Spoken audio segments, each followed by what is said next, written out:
everyone, in today's video I'll show you guys how you can unhide apps on your iPhone. Well, it's quite easy. So in here you can get to your app library and get to the search bar and start typing any app that is currently hidden. Here you can see currently WhatsApp is hidden on my phone and you cannot find it on your app library, right? So I'm going to go back on app library, and if you scroll down, in here you can see a hidden album. So if you simply just tap on it, your Face ID will be required.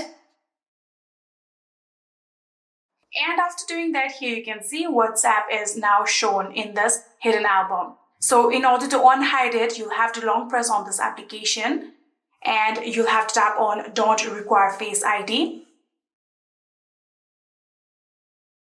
Then your Face ID will be required again.